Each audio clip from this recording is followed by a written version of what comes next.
ತಮಿಳುನಾಡಿನ ಸೇಲಂ ಪಕ್ಕ ಇರುವ ಒಂದು ಹಳ್ಳಿಯಲ್ಲಿ ನೀವು ಎಂದೂ ಕಂಡು ಅರಿಯದ ಒಂದು ಘಟನೆ ನಡೆದಿದೆ. ಅಜಿತ್ ಪಲ್ಲು ಅನ್ನುವ 10ನೇ ತರಗತಿಯಲ್ಲಿ ಓದುತ್ತಿರುವ ಈ ವಿದ್ಯಾರ್ಥಿ 23 ವರ್ಷದ ಇಂಗ್ಲಿಷ್ ಟೀಚರ್ ವೈಷ್ಣವಿಯನ್ನ ಮದುವೆಯಾದ ಘಟನೆ ಇಡೀ ತಮಿಳುನಾಡನ್ನೇ ತಲ್ಲಣಗೊಳಿಸಿತ್ತು.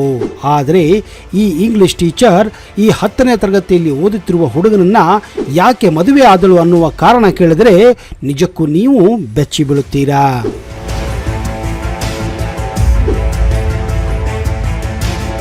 ಇವತ್ತು ಮನುಷ್ಯರು ಪ್ರಾಣಿಗಳಿಗಿಂತ ಕೀಡಾಗಿದ್ದಾರೆ. ಲೈಂಗಿಕ ಆಸೆಗಳಿಗಾಗಿ ಸಂಬಂಧಗಳಿಗೆ ಇಲ್ಲಿ ವ್ಯಾಲ್ಯೂನೇ ಇಲ್ಲದ ಹಾಗೆ ಆಗಿದೆ. ತಂದೆ ಮಗಳ ಸಂಬಂಧ, ಶಿಕ್ಷಕ ಶಿಷ್ಯರ ಸಂಬಂಧ, ಅಣ್ಣ ತಂಗಿಯರ ಸಂಬಂಧ ಇವು ಅತ್ಯಂತ ಪವಿತ್ರವಾದ ಸಂಬಂಧಗಳು. ಆದರೆ ಇವತ್ತು ಇಂತಹ ಸಂಬಂಧಗಳನ್ನು ಕೂಡ ಕಾಮ ತನ್ನ ಕ್ರೌರ್ಯ ರೂಪವನ್ನ ತೋರಿಸುತ್ತಿದೆ. ಅಂತಹವುಗಳ ಬಗ್ಗೆ ನಾವು ಇವತ್ತು ದಿನ ಬೆಳಗಾದರೆ ನ್ಯೂಸ್ಗಳಲ್ಲಿ, ಟಿವಿಗಳಲ್ಲಿ ನೋಡುತ್ತಾನೆ ಇರುತ್ತೇವೆ, ಕೇಳುತ್ತಾನೆ ಇರುತ್ತೇವೆ. ಗುರುವನ್ನ ದೇವರಿಗೆ ಹೋಲಿಸಲಾಗುತ್ತದೆ. ಗುರುವಿಗೆ ಸಂಪೂರ್ಣ ಶರಣರಾದ ವಿದ್ಯೆ ಒಲಿಯುತ್ತದೆ ಎನ್ನುವ ನಂಬಿಕೆ ಇದೆ. ಆದರೆ ಈಗಿನ ಕಾಲದಲ್ಲಿ ಗುರುವನ್ನ ನೋಡುವ ದೃಷ್ಟಿ ಬದಲಾಗಿದೆ. ಶಿಕ್ಷಕ ಶಿಕ್ಷಕಿಯರೇ ವಿದ್ಯಾರ್ಥಿಗಳ ಮೊದಲ ಕ್ರಶ್ ಅನ್ನುವ ಮಾತು ಕೂಡ ಆಗಿದೆ. ಆದರೆ ವಿದ್ಯಾರ್ಥಿಗಳ ಜೊತೆ ಸಂಬಂಧ ಬೆಳೆಸುವ ಶಿಕ್ಷಕರು ನಮ್ಮಲ್ಲಿದ್ದಾರೆ. ವಿದ್ಯಾರ್ಥಿಗಳನ್ನು ಮಕ್ಕಳಂತೆ ನೋಡಿ ಅವರ ಉತ್ತಮ ಭವಿಷ್ಯಕ್ಕೆ ಶ್ರಮಿಸಬೇಕಾದ ಶಿಕ್ಷಕರೇ ಅವರ ಬಾಳು ಹಾಳು ಮಾಡುತ್ತಿದ್ದಾರೆ, ಭವಿಷ್ಯ ನಾಶ ಮಾಡುತ್ತಿದ್ದಾರೆ. ಶಿಕ್ಷಕರು ವಿದ್ಯಾರ್ಥಿಗಳ ಮೇಲೆ ಅತ್ಯಾಚಾರವೆಸಗಿಸಿದ ಪ್ರಕರಣಗಳು ಆಗಾಗ ಬೆಳಕಿಗೆ ಬರ್ತಾನೆ ಇರುತ್ತವೆ. ಏಪ್ರಿಲ್ 17ನೇ ತಾರೀಕು 2021 ಸೇಲಂನಿಂದ ಸರಿಸುಮಾರು 47 ಕಿಲೋಮೀಟರ್ ದೂರದಲ್ಲಿರುವ ಪಾಲಂಪಟ್ಟಿ ಎನ್ನುವ ಒಂದು ಊರಿದೆ. ಆ ಊರಿನಲ್ಲಿ ಒಂದು ಪ್ರೈವೇಟ್ ಶಾಲೆಯಲ್ಲಿ ವೈಷ್ಣವಿ ದೇವಿ ಎನ್ನುವ ಇಂಗ್ಲಿಷ್ ಟೀಚರ್ 2021ರಲ್ಲಿ ಅಪಾಯಿಂಟ್ ಆಗಿ ಅಲ್ಲಿ ಸೇರಿಕೊಳ್ಳುತ್ತಾರೆ. 9ನೇ ತರಗತಿಯಲ್ಲಿ ಓದುತ್ತಿದ್ದ ಅಜಿತ್ ಪಲ್ಲು ಇಡೀ ಶಾಲೆಯಲ್ಲಿಯೇ ನಂಬರ್ 1 ವಿದ್ಯಾರ್ಥಿಯಾಗಿದ್ದ. ಅದರಲ್ಲೂ ಗಣಿತದಲ್ಲಂತೂ 100ಕ್ಕೆ 100 ತೆಗೆಯುತ್ತಿದ್ದ. ಇದನ್ನ ಕಾಕತಾಳಿಯೋ ಅಂತಿರೋ ಗೊತ್ತಿಲ್ಲ ಅಥವಾ ಹುಚ್ಚು ಪ್ರೀತಿಯೋ ಅನ್ನುತ್ತಿರೋ ಗೊತ್ತಿಲ್ಲ. ವೈಷ್ಣವಿಗೆ ಈ ಹುಡುಗನ ಮೇಲೆ ತುಂಬಾ ಪ್ರೀತಿಯಾಗುತ್ತದೆ. ಇದಕ್ಕೂ ಒಂದು ಕಾರಣ ಇದೆ ಸ್ನೇಹಿತರೆ. ವೈಷ್ಣವಿ ತನ್ನ ಕಾಲೇಜಿನಲ್ಲಿ ಓದುತ್ತಿರುವಾಗ ಅಜಿತ್ ಅನ್ನುವ ಹುಡುಗನನ್ನೇ ತುಂಬಾನೇ ಪ್ರೀತಿಸುತ್ತಿದ್ದಳು. ಅಷ್ಟೇ ಅಲ್ಲದೆ ಅಜಿತ್ ಕೂಡ ತುಂಬಾ ಬ್ರಿಲಿಯಂಟ್ ಆಗಿದ್ದ. ಆದರೆ ಅವಳಿಗೆ ತನ್ನ ಪ್ರೀತಿಯನ್ನ ಅಜಿತನಿಗೆ ಹೇಳಲು ಅವಳಿಂದ ಸಾಧ್ಯವಾಗುವುದಿಲ್ಲ. ಹೀಗಾಗಿ ಮುಂದೆ ಅವನು ಬೇರೊಬ್ಬ ಹುಡುಗಿಯನ್ನ ಮದುವೆಯಾಗಿದ್ದಾನೆ.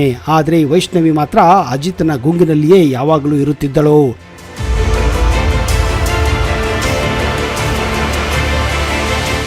ಯಾವಾಗ ಈ ಪ್ರೈವೇಟ್ ಸ್ಕೂಲ್ನಲ್ಲಿ ಕೆಲಸ ಮಾಡಲು ಪ್ರಾರಂಭಿಸಿದಳೋ ಶಾಲೆ ತುಂಬೆಲ್ಲ ಬರೀ ಅಜಿತ್ ಅಜಿತ್ ಅಜಿತ್. ಆ ಹುಡುಗನದೇ ಹವಾ ಆಗಿತ್ತು. ಕಾರಣ ಅವನು ಆಟ ಆಗಲಿ ಪಾಠ ಆಗಲಿ ಅವನೇ ನಂಬರ್ 1.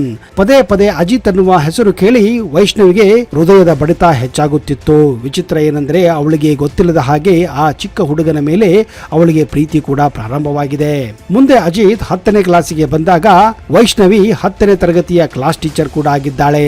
ಆಗ ಅಜಿತ್ನ ತಂದೆ ತಾಯಿಯನ್ನ ಕರೆದು ಅಜಿತ್ನು ಇಂಗ್ಲಿಷ್ ನಲ್ಲಿ ತುಂಬಾ ವೀಕ್ ಆಗಿದ್ದಾನೆ, ಅದಕ್ಕೆ ಅವನಿಗೆ ನಾನು ಶಾಲೆ ಮುಗಿದ ಮೇಲೆ ಸ್ಪೆಷಲ್ ಟ್ಯೂಷನ್ ತೆಗೆದುಕೊಳ್ಳುತ್ತೇನೆ, ಅವನನ್ನ ಮನೆಗೆ ಕಳಿಸಿಕೊಡಿ ಎಂದು ಹೇಳಿದ್ದಾಳೆ.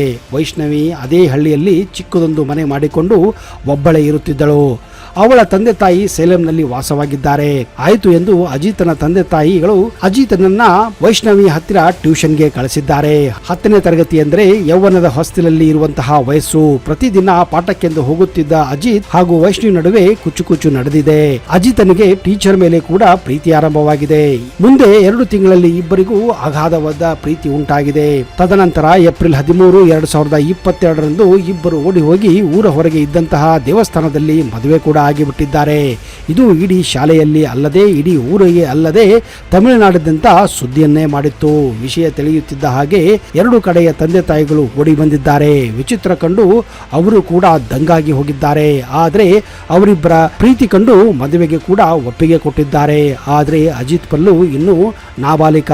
ಇದೇ ಕಾರಣ ಅವನು ಮದುವೆ ವಯಸ್ಸು ಬಂದ ಮೇಲೆ ಇಬ್ಬರನ್ನ ಸರಿಯಾಗಿ ಮದುವೆ ಮಾಡುವುದಾಗಿ ಆಶ್ವಾಸನೆ ಕೊಟ್ಟು ಈಗ ಇಬ್ಬರು ಬೇರೆ ಬೇರೆ ಇರುವಂತೆ ಮಾಡಿದ್ದಾರೆ. ಅಂದರೆ ಅಜಿತ್ ತನ್ನ ತಂದೆ ತಾಯಿ ಜೊತೆ ಮನೆಯಲ್ಲಿ ವಾಸವಾಗಿದ್ದರೆ ವೈಷ್ಣವಿ ಈಗ ವಾಪಸ್ಸು ಹೋಗಿ ಸೇಲಂನಲ್ಲಿ ಇದ್ದಾಳೆ. ಅಜಿತ್ ಪಲ್ಲುನ ವಯಸ್ಸು 21 ಆದ ನಂತರ ಅವರಿಬ್ಬರ ಮದುವೆ ಮಾಡಿಸುವುದಾಗಿ 2 ಕಡೆ ತಂದೆ ತಾಯಿಗಳು ಒಪ್ಪಿದ್ದಾರಂತೆ. ನೋಡಿದಿರಾ ಸ್ನೇಹಿತರೆ, ಇದನ್ನ ಪ್ರೀತಿ ಅಂತೀರೋ, ಕಾಮ ಅಂತೀರೋ ಅಥವಾ ಕುರುಡು ಪ್ರೀತಿ ಅಂತೀರೋ ಗೊತ್ತಿಲ್ಲ. ಇಲ್ಲಿ ವಯಸ್ಸಿಗೆ ಸಂಬಂಧಕ್ಕೆ ಬೆಲೆ ಇಲ್ಲದ ಹಾಗೆ ಪ್ರೀತಿ ಹುಟ್ಟುತ್ತದೆ ಅನ್ನೋದಾದ್ರೆ ಇದೊಂದು ವಿಚಿತ್ರ ಉದಾಹರಣೆ ಅನ್ನೋದೇ ಸರಿ.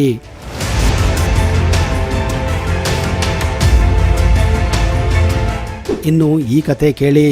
ಮಹಿಳಾ ಶಿಕ್ಷಕಿಯೊಬ್ಬಳು ವಿದ್ಯಾರ್ಥಿನಿಯೊಬ್ಬಳ ಪ್ರೇಮ ಪಾಶಕ್ಕೆ ಸಿಲುಕಿದ್ದು ಕೊನೆಗೆ ಆಕೆಯನ್ನು ಮದುವೆ ಆಗುವ ಸಲುವಾಗಿ ತನ್ನ ಲಿಂಗವನ್ನೇ ಬದಲಿಸಿಕೊಂಡಿದ್ದಾಳೆ. ಹೌದು, ರಾಜಸ್ಥಾನದ ಭರತಪುರದ ದೈಹಿಕ ಶಿಕ್ಷಕಿ ಮೀರಾ ದೀಗ್ ಉಪವಿಭಾಗದ ಮೋತಿಕಾ ನಾಗ್ಲಾದ ಸರ್ಕಾರಿ ಪ್ರೌಢಶಾಲೆಯಲ್ಲಿ ಕಾರ್ಯನಿರ್ವಹಿಸುತ್ತಿದ್ದಾಳೆ. ಶಾಲೆಯಲ್ಲಿ ಓದುತ್ತಿದ್ದ ಕಲ್ಪನಾ ಎಂಬ ವಿದ್ಯಾರ್ಥಿನಿಗೆ ಮೀರಾ ಕಬಡ್ಡಿ ಪಾಠವನ್ನ ಕಳಿಸಿಕೊಡುತ್ತಿದ್ದಾಳೆ. ಕಲ್ಪನಾ ಅವಳನ್ನ ರಾಜ್ಯ ಮಟ್ಟಕ್ಕೆ ಕಬಡ್ಡಿ ಆಟ ಆಡಿಸಲು ಕರೆದೊಯ್ಯುತ್ತಿದ್ದಳು. ದಿನ ಕಳೆದಂತೆ ಮೀರಾ ಹಾಗೂ ಕಲ್ಪನಾ ಬಾಂಧವ್ಯ ತುಂಬಾ ಗಾಢವಾಗಿದೆ. 23 ವರ್ಷದ ಮೀರಾಗೆ ಕಲ್ಪನಾ ಮೇಲೆ ಅತಿಯಾದ ಪ್ರೀತಿ ಉಂಟಾಗಿದೆ. ಇದಕ್ಕೂ ಒಂದು ಕಾರಣ ಇದೆ. ಮೀರಾ ಕಲ್ಪನಾಗೆ ಕಬಡ್ಡಿ ಆಟವನ್ನ ಕಲಿಸಿಕೊಡುತ್ತಿದ್ದರು. ಅವರಿಬ್ಬರ ನಡುವೆ ದೇಹದ ಸಂಪರ್ಕವೂ ಉಂಟಾಗಿದೆ. ಇದರಿಂದ ಕಾಮ ಪ್ರಚೋದನೆಗೊಂಡಿದೆ. ಅಷ್ಟೇ ಅಲ್ಲದೆ ಇಬ್ಬರು ಬೇರೆ ಬೇರೆ ಊರುಗಳಿಗೆ ಹೋಗಿ ಕಬಡ್ಡಿ ಆಟದಲ್ಲಿ ಭಾಗವಹಿಸುತ್ತಿದ್ದರು. ಈ ರೀತಿ ಕಬಡ್ಡಿ ಆಡುತ್ತಾ ಇಬ್ಬರಲ್ಲಿ ಪ್ರೀತಿ ಮೂಡಿದೆ. ಮೀರಾ ತನ್ನ ಲಿಂಗವನ್ನ ಬದಲಿಸಿಕೊಂಡು ಗಂಡಾಗಿ ವಿದ್ಯಾರ್ಥಿನಿ ಕಲ್ಪನಾವನ್ನು ಮದುವೆಯಾಗಿದ್ದಾಳೆ. ಮದುವೆ ಆದ ನಂತರ ಇಬ್ಬರು ಈಗ ಸಂತೋಷವಾಗಿದ್ದಾರೆ. ಮೀರಾ ಈಗ ಆರವಾಗಿ ಬದಲಾಗಿದ್ದು ಆರವ್ ಮತ್ತು ಕಲ್ಪನಾ ಅವರ ಮದುವೆಯಿಂದ ಎರಡೂ ಕುಟುಂಬಗಳು ತುಂಬಾನೇ ಸಂತೋಷವಾಗಿವೆ. ನಾನು ಯಾವಾಗಲೂ ಹುಡುಗ ಎಂದೇ ಭಾವಿಸುತ್ತಿದ್ದೆ ಅನ್ನುತ್ತಾಳೆ ಮೀರಾ.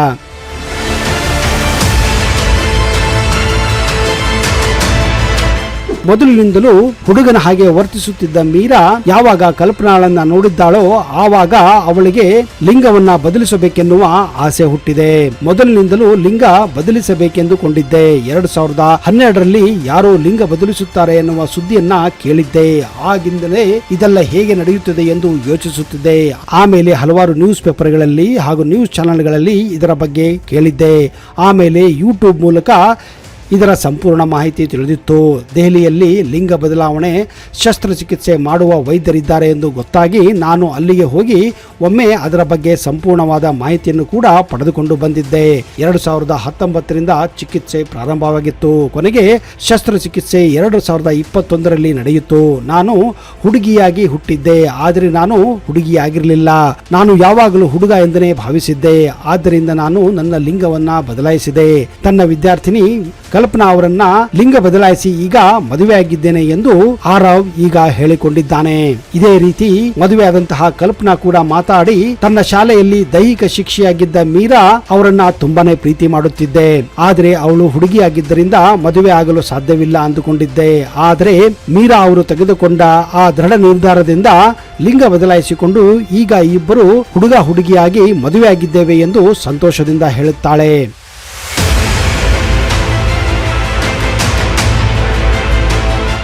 ನೋಡಿದಿರಾ ಸ್ನೇಹಿತರೆ, ಪ್ರೀತಿಗಾಗಿ ಈ ಭೂಮಿಯ ಮೇಲೆ ಏನೆಲ್ಲ ನಡೆಯುತ್ತಿದೆ ಎಂದು.